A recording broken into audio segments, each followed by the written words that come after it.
Welcome back. I hope everyone liked the last two episodes. I thought I would try something a bit different and see what people thought about a new format of show. Anyways, we had quite a few stories come to the inbox over the last couple of weeks, and we encourage people to send in more stories to storiesaboutkevinpodcast@gmail.com. Funnily enough, the first story today is actually about a unit I've been to. However, the story has been retold from a different perspective, and I'm not going to be changing it from how it was sent to me.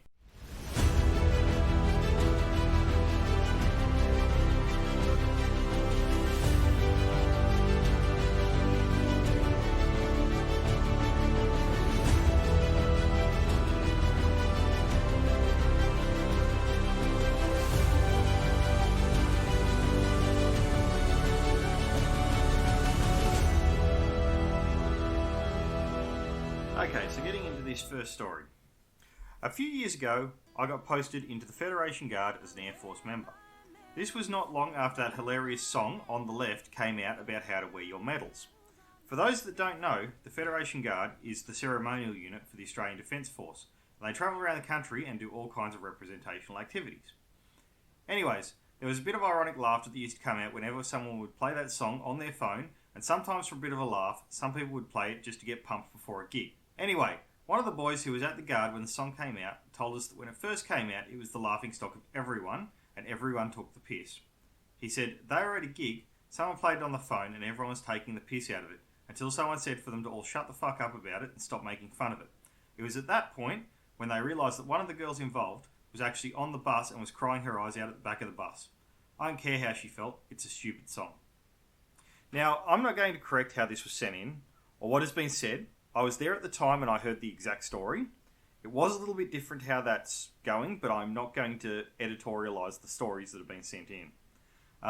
Story's a bit off, so look, let's just call it close enough, and let's say that, okay, now our next story is from a medic.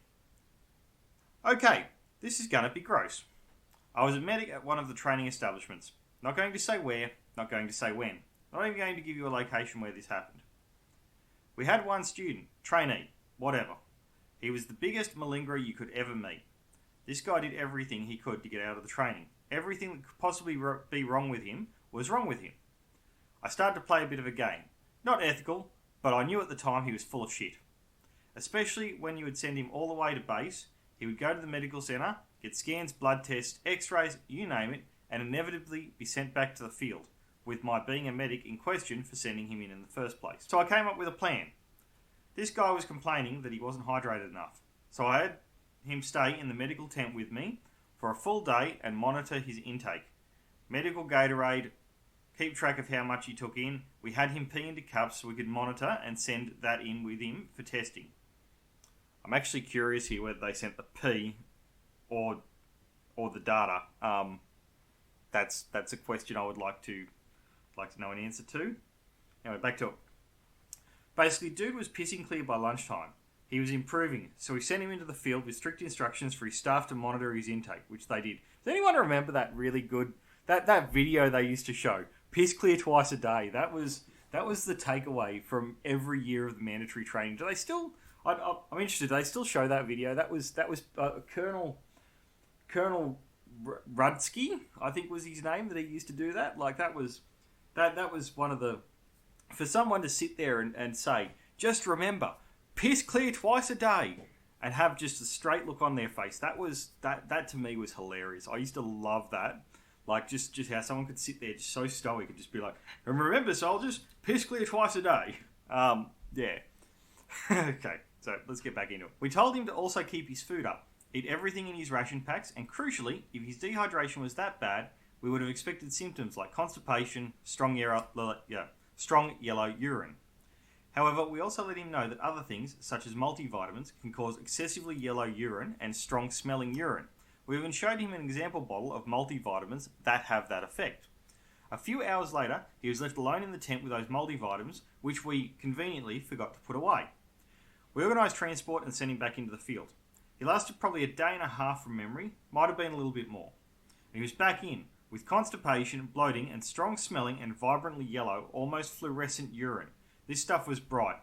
You could use it as a nightlight.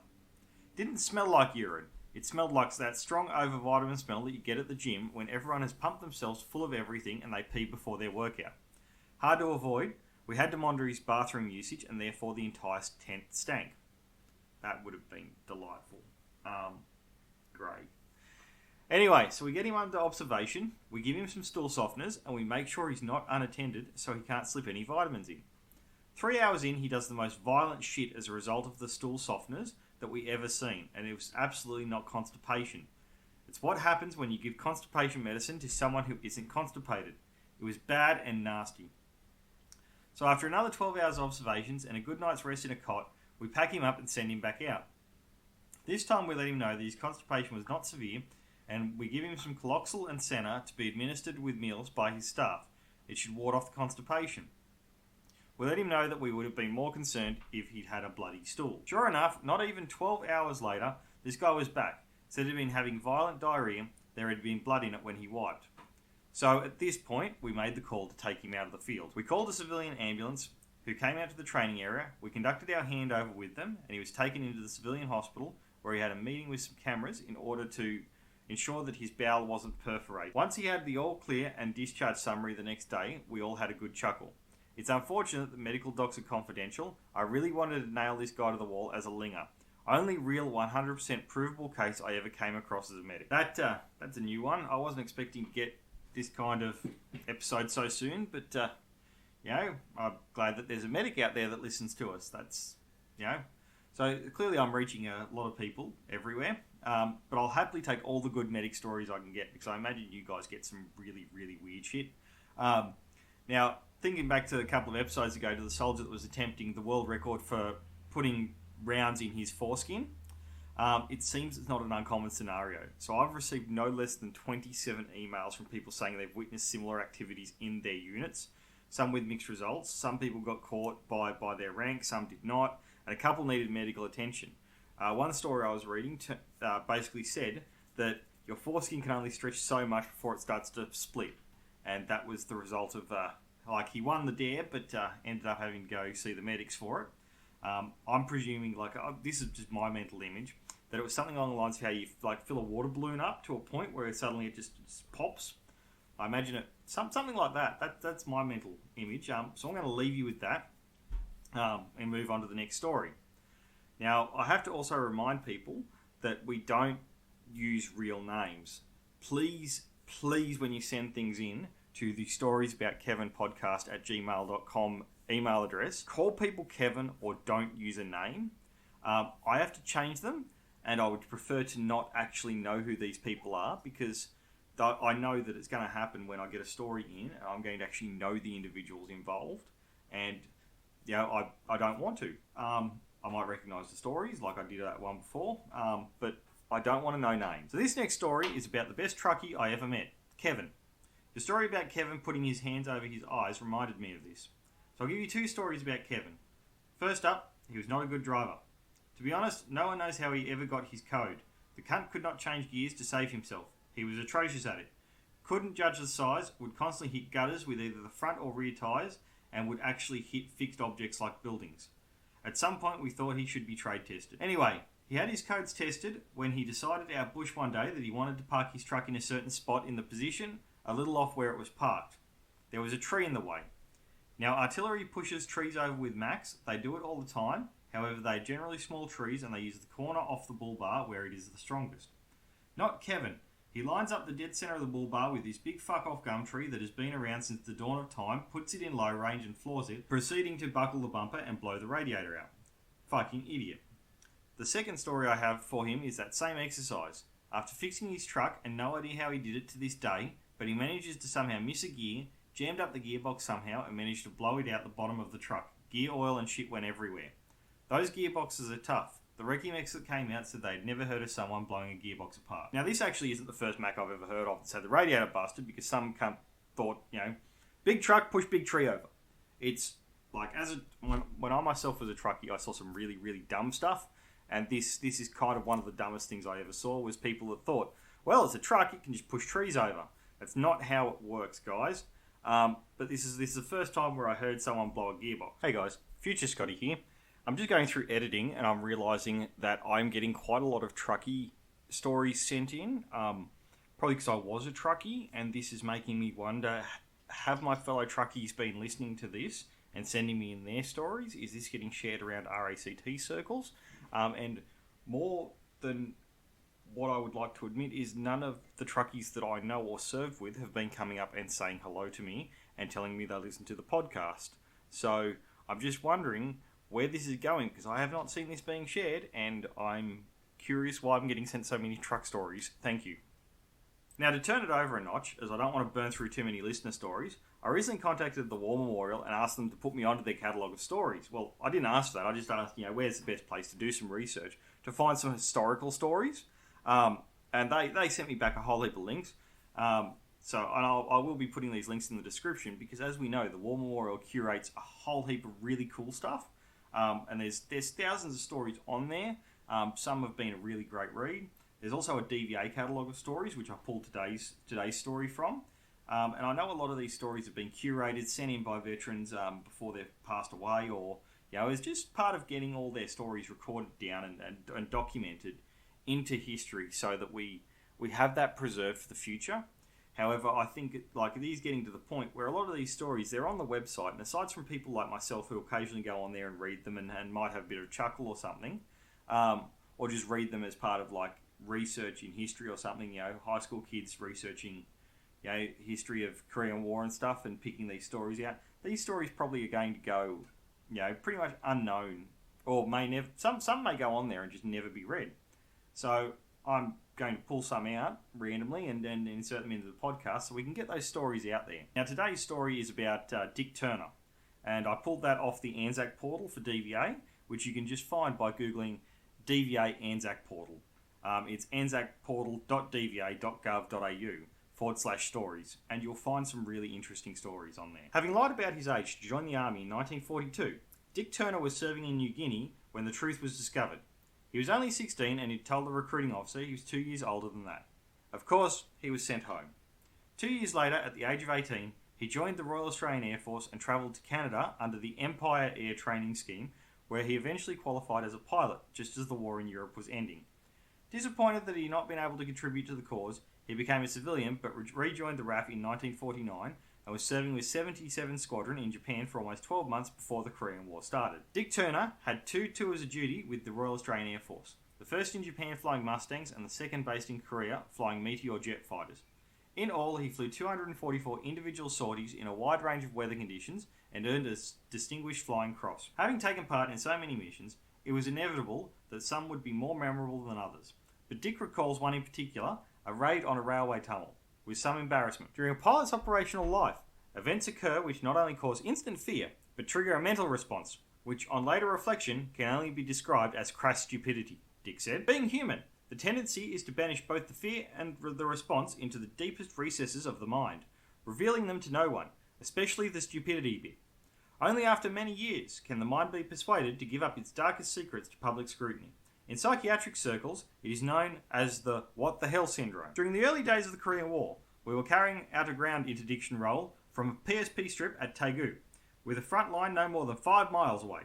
The North Koreans were resupplying by train during the night, avoiding daylight air attacks by running the trains into the mountain tunnels at nightfall. Our intelligence quickly became aware of this tactic, and constant efforts were made to seal both ends of the tunnels, hopefully with the train still inside. At a briefing on one such mission, we were told the expected enemy flak would be not light to non-existent. Heartened by this, I confidently settled into my rocket dive, retrimmed the aircraft, put the pipper on the tunnel entrance, and prepared for a nice easy shoot. Suddenly, the side of the mountain seemed to erupt. Streams of tracer fire poured up, lazily at first, and then with frightening rapidity, flicking over both wings and around the fuselage. All thoughts of an accurate strike disappeared, which was a frightful admission. I was only concerned as to how the hell I was going to get out of this situation, he added. Now comes the stupid part. Although the flak was intensifying by the second, I had not been hit. Displaying a remarkable capacity for self-deception based on logical thinking, I convinced myself that I must in some sort of safety cone, and all that was necessary to ensure my survival was to continue along the existing flight path, without deviation, and all would be well. So I did, and it was. The principle of exquisite, masterly inactivity carried out to perfection. Releasing my rocket load at approximately the right height, I hauled back on the stick, tightened the sphincter, slipped over the mountaintop, and headed for home unscathed. Over the years, I have frequently thought about this mission and my feelings during it. I am grateful that the episode went largely unobserved by people on our side anyway. Another set of eyes may have seen it differently. You know the sort of thing. Complete disregard for own safety. Relentlessly attack the target through a storm of etc., etc. It would have been humiliating, having to say to the monarch at the investiture, "I'm sorry, man, I cannot accept this. It didn't happen that way at all." Having read the above, you will readily understand my reluctance in bringing the matter forward. Never in the whole history of aerial warfare has such a saga of poltroonery, is that even a word? Poltroonery, and irrational behaviour been brought to the attention of one's peers. I will try to do better in the next war. Whatever Dick Turner may have written about that particular incident, there was little doubt that on other occasions he knew exactly what he was doing. On 6th of September 1952, his squadron was called up to attack a vitally important target consisting of a dangerous build-up of enemy troops in the northeastern sector of Korea, according to the official citation for his ward of the DFC, which is the Distinguished Flying Cross. Flying Officer Turner led this raid and, despite adverse weather conditions and intense accurate anti-aircraft fire, brilliantly led the attack, and the squadron destroyed the target. It went on to say that F.O. Turner had displayed courage and tenacity of the highest order. Dick Turner returned to Korea in April 2001 as a member of the 50th anniversary commemorative mission that included representatives of all services in the Korean War. More than 17,500 Australian men and women saw service in the Royal Australian Navy, Australian Army and Royal Australian Air Force from 1959 to 1953, including 1,216 who were wounded, 29 taken prisoner of war, and 339 killed. The material for this article was supplied by Dick Turner of Victoria. The entry onto this site was made on the 8th of the 1st, 2002 at 10:32am and accessed on the 27th of the 8th, 2023 at 11:23am. Anyway, I'm going to go back to the weekly schedule of Monday mornings now. I'd really love to get more listener stories, and I'll try and toss it up with some historical stories, some independent research on some interesting things, both Australian and otherwise. And I really, really want to thank the Australian War Memorial for providing me with a bunch of links and resources that they sent. Thank you very much. I actually wasn't expecting you to reply to the email, and I have a strong suspicion that the couple of streams that I got in Canberra within the 24, 48 hours following my email to the War Memorial may have been them listening to the podcast. So if you did listen, thank you very much. Hopefully you're one of the people that subscribe to me. Please submit your stories to the storiesaboutkevinpodcast at gmail.com. I'm going to read everything that comes in. That's a promise. I'm reading everything that you guys are sending me. Some of it might not make it on the show. Some of it might be little short stories, like little 1-2 liners. Like those, I might do an episode of really short stories. If you can fill an A4 page, that's about what I want. Those make a good bit of depth. Please, thank you for listening, and have a great day.